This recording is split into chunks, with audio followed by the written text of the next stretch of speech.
Hi, I'm Kara, and I have a confession to make. This is very hard for me to talk about. You see, I did a terrible thing, something that almost cost the life of the person I care about the most. My 5-year-old sister disappeared because of me. I beg you not to judge me before you listen to the whole story, though, because it's really not that simple. Let me explain things from the start. My little sister Lana is the only person I have in this world.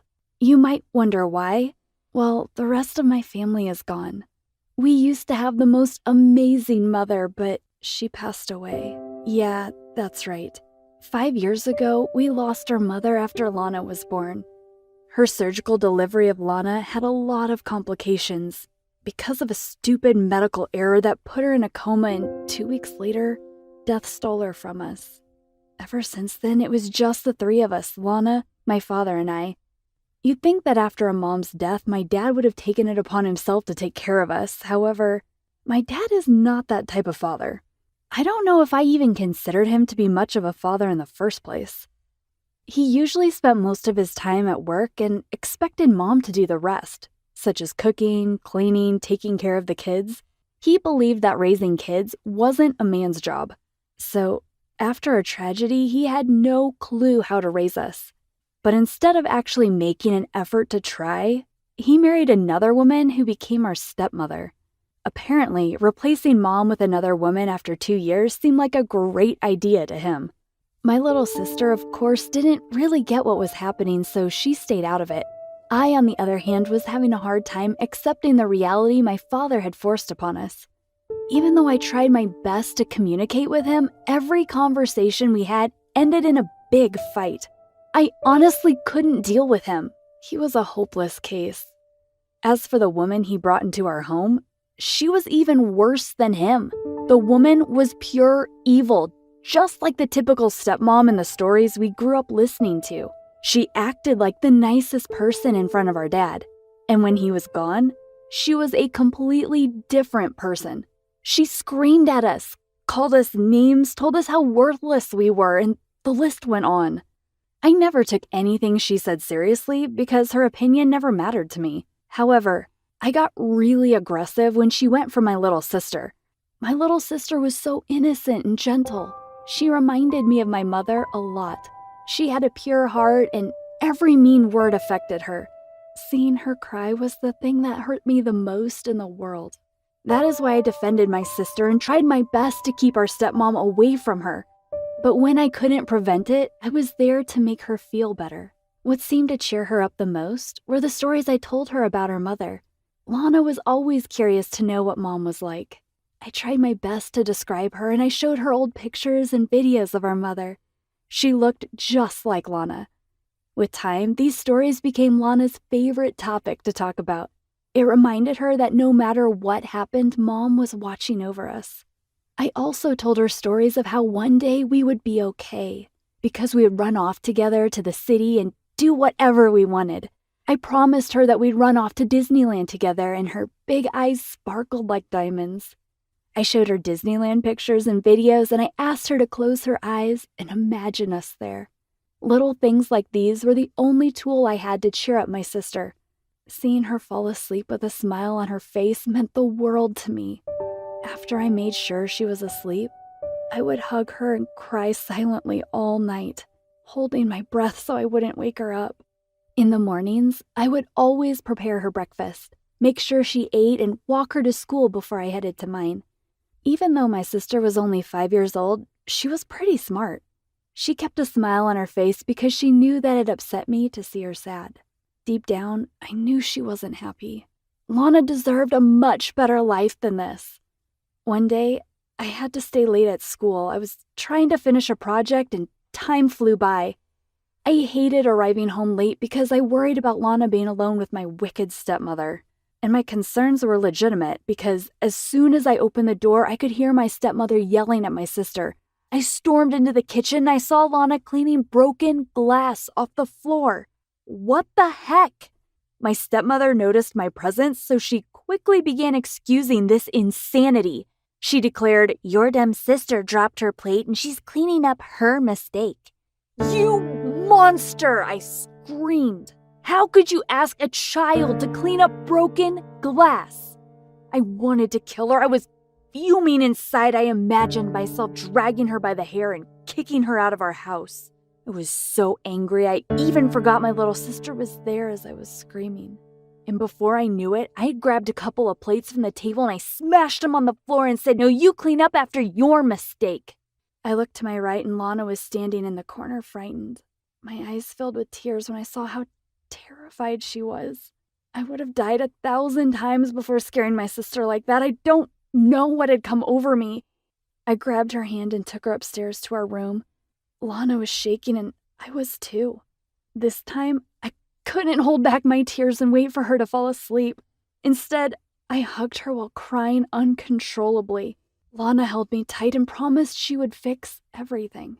When Dad came upstairs, I refused to come out of my room, and he was raging. Lana kept asking him to kindly leave me alone, but he wouldn't listen. He continued knocking hard on my door and pushing the handle with all his strength until he cracked the door open. He stormed in aggressively, and even though I was used to it by now, I still felt scared. My little sister hurried to protect me. She knew what was coming next. She cried, "Daddy, no, please," but he ignored her shouts and he went ahead and slapped me really hard. 1, 2, 3 times. My face turned red and swollen and I tried to hold back my tears. He demanded that I apologize to my stepmother. I yelled, "No way! I would never apologize." I could take the beating as long as I didn't have to apologize to that evil snake. I closed my eyes expecting another hit, but it never came. When I opened them, Lana was clutching onto his arm with all her strength and crying, "Please, Daddy." He eventually decided to stop and he left the room. I crawled into my bed sobbing. Lana lay beside me. She looked at me with her big eyes, clueless about how to calm me down. But when I relaxed a bit, Lana began telling me tales of how we would run away someday to Disneyland, followed with stories about our mother and the way she watches over us. She was trying to take care of me the way I took care of her. I smiled and held her, and we fell asleep. I woke up the next day feeling sore. I turned over to see Lana, but she wasn't sleeping next to me. I went out of the room to check up on her, but she was nowhere to be found. I started panicking. Where could she be? I stormed into the room I hated the most, and I asked my dad and stepmother where Lana was. They were half asleep and seemed like they couldn't care less, so I kept yelling until I caught their attention. Soon enough, they started looking for her, but to no avail. My dad called the police and reported her missing. Shortly after, the police came to our house. When they questioned us, I couldn't tell them we lived in an abusive house because I didn't want my sister and me to be sent into the broken system of foster care. However, I needed them to find her, so I informed them that I thought my sister might have tried to run off to Disneyland because we had planned it in our imaginations. The police search took place shortly after. I felt so guilty. My sister had gone missing because I had glorified the idea of running away. So she must have thought it was a better alternative to staying in our abusive home. My attempts of trying to protect her ended up hurting her. I rushed out of the house to look for her. After hours of searching, I felt like I was about to collapse. When I found myself 5 minutes away from the graveyard my mom is buried in, I went there because all I needed at that moment was to talk to my mom. I sat next to her grave.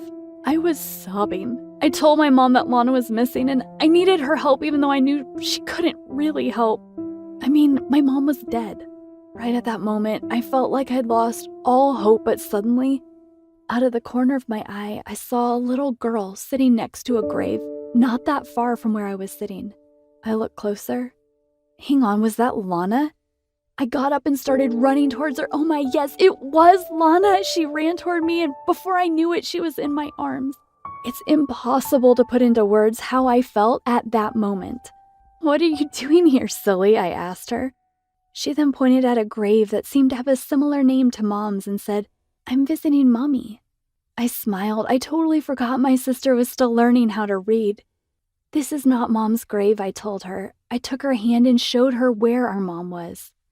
Lana let go of my hand and sat beside the grave as she started talking to my mother.